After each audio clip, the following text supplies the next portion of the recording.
여의도 사사건건 오늘은 여야의 두 원내대변인 모셨습니다. 박성준 민주당 의원, 최영두 국민의힘 의원 나오셨습니다. 안녕하십니까? 네, 안녕하세요. 반갑습니다. 네, 안녕하세요. 네. 오세훈 후보도 지금 격차 큰데도 불구하고 안심하지 말아야 된다라고 맞습니다. 예. 박빙승부할 것으로 예상을 하는데 심적으로는 여론조사 이렇게 응답을 해도 아무래도 적극적으로 이 투표 현장에 안 나올 거 이거 지금 두려워하는 건가요? 그렇습니다. 이 지금 여론조사는 그냥 모두 투표할 걸 전제로 하는 거지만 그러나 20% 정도 넉넉하게 앞서고 있지만 서울시의 그 구도가 이렇게 만만치 않습니다. 지금 지난 선거 결과 서울시의 25개 구청장 중에 24분이 민주당입니다. 그리고 110명의 시의원 중에 100명 이상이 민주당입니다. 그다음에 국회의원 49명 중에 40명 이상이 민주당입니다. 이 조직 선거라든가 관변 단체 그동안 지난 10년 동안 그 민주당 시장 시절에 구축된 이런 관변 조직들하고 하면은 그 조직 선거 지금 우리 박 의원님은 적극적 지지층이라고 얘기했습니다만 적극적으로 투표에 참여할 이 조직 관변 조직과 지지 조직이 만만치 않습니다. 반면에 이 분노한 우리 일반 시민들은 또 투표 당일이 또 공휴일이 아닙니다. 마침 그날 뭐 황사가 심하다거나 또는 비바람이 세게 분다거나 하면 투표율이 낮을 수가 있고 원래 또 이 보궐선거는 투표율이 높지 않았습니다. 그래서 저희들이 지금 사전 투표에 좀 참여해서 이 분노를 표심으로 이어달라라고 지금 호소하고 있는데 사실은 그래서 넉넉하게 나오는 여론조사 격차 이게 오히려 독이 될 수 있다. 오히려 사람들이 바짝 좀 더 긴장해서 이 조직표에 맞서야 된다고 생각하고 있습니다. 지금 오세훈 후보 좀 인지도가 높은 트로트를 로고송으로 지금 쓰고 있는데 그 워딩에서 아까 보니까 반칙 특권까지 모두 갈아엎어달라라는 걸 지금 메시지를 던지고 있는데 이 부분에 좀 방점을 두고 있나 보죠? 그렇습니다. 이게 서울의 민심 또 부산의 민심, 서울의 민심이 그걸 잘 보여주지 않습니까? 2주 전에 그 갤럽 여론조사 결과를 보고서 대구 신문에 매일신문에서 서울 사람들이 오히려 대통령에 대한 그 지지도가 대구 사람보다 더 낮았다라는 게 크게 뉴스가 됐습니다. 마찬가지로 지난주에는 또 부산 경남보다 오히려 서울이 낮았습니다. 그것처럼 지금 민심이 급변하고 이 민심은 사실은 스스로가 강조했던 공정과 정의라는 것을 전부 저버리고 배신하고 그러지 않았습니까? 지금 당장 공공개발 정보가 있는 곳에는 모두 민주당 시장, 부시장, 민주당 지방 의원들, 지방 자치단체들, 민주당 의원 가족들의 투기가 있지 않습니까? LH도 좀 있었겠지만은 또 하나는 이 부패라는 문제에 있어서 얼마 전에 미국 국무부에서 그 인권 보고서를 냈습니다만 조국하고 윤미향을 콕 찍어가지고 이 부패도 반인권이다 그랬습니다. 이 정도로 이제 국제사회에서 지탄받을 만큼 심각한 부조화. 말로는 정의와 공정을 외치면서 실제로는 철저하게 정의롭지도 않고 공정하지도 않았던 더구나 마지막에 공공개발 정보를 독차지할 수 있던 사람들이 그걸 통해서 엄청난 투기수익을 얻었던 이 과정에 대한 사람들이 분노하고 있기 때문에 그 분노를 이제 표심을 옮아오르는 것입니다. 예. 뭐 처음에는 내곡동 땅 몰랐다 얘기를 하다가 이후에 이제 논란이 됐던 게 측량 현장에 있었다 없었다 논란이 있다가 말바꾸기 의혹이 있는 것 아니냐라고 이제 그런 와중에 어제 지금 토론에서 방금에도 봤지만 반성이라는 표현을 했습니다. 이게 그러니까 표현 잘못했다 이 수준의 반성인 겁니까? 어떤 거로 해석을 해야 되죠? 그러니까 참 오세훈 후보가 보니까 참 순진한 사람이다 보니까 어떻게 보면은 그리고 나이들 그리고 정치 경력도 뭐 사실은 초선하고 3선 4선 보장된 곳에서 딱 자기는 정치 혁신을 선언하고 그만두지 않았습니까? 서울시장 선거도 사실은 거기에 진퇴를 안 걸어도 되는데 진퇴 걸어가지고 결국에는 이런 상태까지 왔는데 그리고 어떻게 보면 순진하고 어떻게 보면 진실한 사람이라 생각이 듭니다. 사실은 이 문제의 핵심은 이겁니다. 오세훈의 죄가 있다면은 서울에 땅 가진 처갓집으로 장가 갔다는 것밖에 없습니다. 아니 70년대 그 시절에 서울 외곽에 땅이 있던 것이 노무현 정부 때 이게 주택단지로 이렇게 지정이 돼가지고 그것이 추진되어서 지금 청계역 부근에 그 이제 서민들 사는 큰 주택단지가 들어선 건데 그 땅을 수용당했습니다. 이거는 LH 사태라든가 지금 공공개발 정보를 가지고 땅 투기를 했던 이런 이 정부의 공직자들, 이 정부의 뭐 지방자치단체장들, 이 정부의 관계자들하고 전혀 다른 사안입니다. 그걸 엮어가지고 한 민주당의 이 참 엮어넣기 솜씨가 대단한데 사람들이 별로 그렇게 반응하고 있지 않습니다. 그러니까 반성은 어떤 부분을 얘기하는 걸까요? 그러니까 지금 제가 말씀은 말을 너무 순진하게 하셨다는 것이고 사람 기업 앞에 겸손해야죠. 그런데 쟁점이 그런 게 아니지 않습니까? 이것이 지금 부동산 투기를 했고 그걸 가지고 자기가 서울시장 때 그 땅을 억지로 끼워 넣은 게 아니지 않습니까? 그걸 가지고 지금 공연히 말트집을 잡고 있는 것이죠. 네. 아니, 그건 제가 반박을 해야겠는데 것이죠. 이거 되게 중요한 네. 문제이기 때문에 반박을 해야겠습니다. 그런 식으로 관심법도 아니고 아까 박영선 후보 이야기하는 거 보십시오. 딱 얼굴 보니까 무슨 저 옛날에 드라마에 역사 드라마 관심법도 아니고 세상에 그런 식으로 사람 몰아가는 게 있습니다. 그리고 노무현 정부 때 분명하게 이 땅을 택지로 개발하기 위한 검토가 있었고요.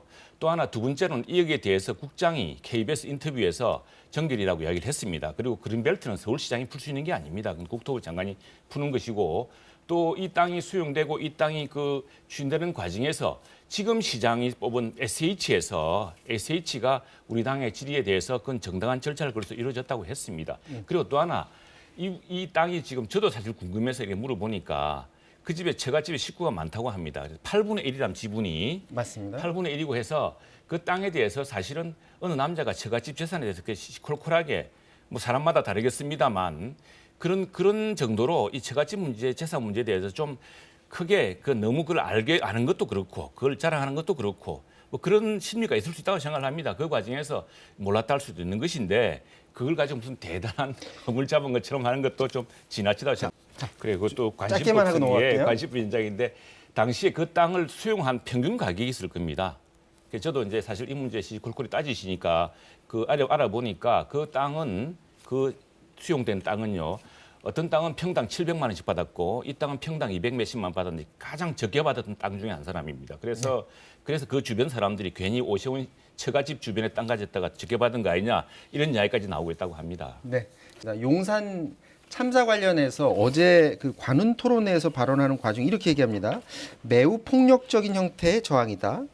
이 사고는 과도한 그리고 부주의한 폭력 행위 이런 발언을 하면서 이 발언이 공개된 이후에 그 유가족들이 그 오세훈 후보의 사과 그리고 공식적인 사퇴를 지금 요구하고 있는 상황이거든요. 이 발언에 대해서는 어떻게 지금 보고 계십니까? 당시에 아마 그 사건을 기억하시는 분들, 특히 사건 취재를 해보신 분들, 당시 나도 언론계에 있었는데 그것은 굉장히 심각한 사태였습니다. 이 사태는 이게 서울시가 뭐 개발에 관여한 것이 아니고 이것은 용산 재개발이라는 조합과 그리고 용산 재개발의 그 보상 내용에 반발하는 상가 세입자 26세대가 이제 철거대책위원회를 만들어서 시작했습니다. 여기에 철거연합이라는 이런 단체가 끼어들면서 굉장히 그 과격한 동작을 되는데 여기에 이제 건물 하나를 이제 강제 점거를 합니다. 강제 점거를 하고 여기에 무슨 탑을 세워가지고 여기서 쇠구슬도 쏘고 화염병도 던지고 합니다. 공공의 안녕이 굉장히 위험한 사태였고, 근데 더 중요한 것은 당시에 서울시는 여기에 대해서 그 겨울철에는 철거를 진행하지 말아달라고 당부를 했습니다. 그런데 당시에 여기 조합에서는 이제 법원에 소송을 걸고 뭐 가처분을 하고 하지 않았겠습니까? 이게 이제 계속 진행하게 되는 것이고, 그게 사실 서울시랑은 그 관계가 없는 대목인데 여기서 강조해야 될 점은 지금 이제 당시 상가 세입자들 이 부분들에 대해서는 이 보상에 대한 여러 가지 의견이 있었겠지만 이게 조합에서 진행하는 사업이고 이게 지금의 용산 재개발로 이루어진 그런 과정에 있는 것입니다. 그리고 이게 대법원까지 다 확정이 났는데요. 당시에 그 과정에서 경찰이나 뭐 시장이나 누가 책임이 있었다면 다 처벌을 받았을 것입니다. 엄청나게 큰 사건이었거든요. 네. 그런데 당시에 이제 농성자 7명에게 징역 4년 5년이 선고되어 대부분 확정되었고 지금 그 과정을 지금 안타까운 사건이지만 다시 되돌이켜 본다면은 바로 앞에 용산대로가 있고 그 큰 길가에 경찰과 이 행인들 그걸 지나가는 차량을 상대로 이 철거 반대 단체들 그리고 이 세입자들 이 단체에서 그 보상을 요구하기 위해서 굉장히 과격한 저항이 있었다는 건 사실입니다. 그것도 지나친 말씀이고 당시에 오세훈 시장 전에 이미 2006년 4월에 도시환경정비구 사업직으로 지정이 되어서 진행된 것이고요. 시장은 나름대로 그 문제에서 노력을 했습니다. 동절기에는 왜냐하면 동절기에는 세입자들이 어렵지 않습니까? 그러니까 이 동절기에는 이 재개발을 진행하지 말자라고 이야기했는데 당시에 재개발 조합이라든가 또 그 법원의 판결이 있었기 때문에 그 집행 과정이 있었던 것이고 그 과정이 일어난 일인데 뭐 시민들이 다 반응이 있고 젊은 사람이 다 알기 때문에 뭐 말을 더 보태서 뭐 하겠습니까? 막 우물에서 숭늉 이야기하는 격이 됐는데 우물가에서 말이죠. 특히나 이제 통번역 대학원식 앞에서 이야기한 것은 바둑 선수한테 바둑 기사한테 알파고 이야기하는 건 똑같습니다. 이게 이제 물론 AI 일이 있고 또 현재 그래서 지금 이 새로운 기술과 일자리의 문제가 참 복잡하고 참 여러 고민이 있는 문제 아니겠습니까? 그걸 너무 단순하게 이야기하면서 생긴 이제 저것이야말로 참 말의 참사죠. 네. 그런데 그 정책의 구체성이 좀 떨어진다는 것을 보여준 것이라고 생각합니다. 자, 우리의 여지는 이제 시장 가격에 맡겨뒀으면 이런 큰 혼란이 없을 것입니다. 저도 사실 피해자입니다. 피해자인데 제가 더 놀라운 사실은 박주민 의원이 월세 185만 원을 받았다고 하는데 월세 185만 원을 받는다는 상상조차도 잘 안 됩니다. 보증금을 예. 많이 낮췄죠 대신에. 보증금을 많이 짰어요. 세상에 그 185만 원씩 받으면 185만 원이 어느 정도 가치인 줄 아십니까? 최저임금을 모두 다 모아도 월 182만 원입니다. 근데 그걸 또박또박 매월 받아 먹는 그런 사람이 세입자들의 권익을 이야기하고 그럴 수가 있습니까? 그래서 그래놓고 지금 이 사람들은 뭐라 그럽니까? 뭐 월세도 좋다고 하는데 전 국민을 지금 월세 소장농으로 만들 참입니까? 185만 원을 월세를 받는다는 것은요. 그 사람 소득을 가진 사람이 저축도 할 수 없고 전세로 갈아탈 수도 없습니다. 지리되면 네. 저런 걸 방치했다는 것이 대표 발의한 사람의 저런 의식 자체가 놀랍습니다. 재개발 재건축을 일주일 안에 활성화시키도록 하겠다라는 네, 공약이 저게 이제 되는 시장을 했기 때문에 가능한 공약이고 오늘 경향신문하고 나라살림연구소 공동으로 두 후보의 공약을 비교했는데 결론은 이겁니다.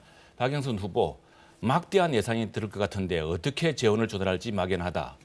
오세훈 후보 매우 구체적이다. 뭐 이렇게 이야기했습니다. 그처럼 지금 오히려 오세훈 후보가 너무 공약이 좀 작습니다. 가지수가. 박영선 후보는 굉장히 참 미래를 모두 담고 있거든요. 거창한데 어떻게 재원을 조달해서 할지 이게 이제 시장을 해본 사람과 안 해본 사람의 차이죠. 유권자들한테 한마디씩 짧게 30초씩만 말씀 부탁드리겠습니다. 이번에는 최영도 의원님부터 말씀하시죠. 네, 이번 투표 꼭 하셔야 됩니다.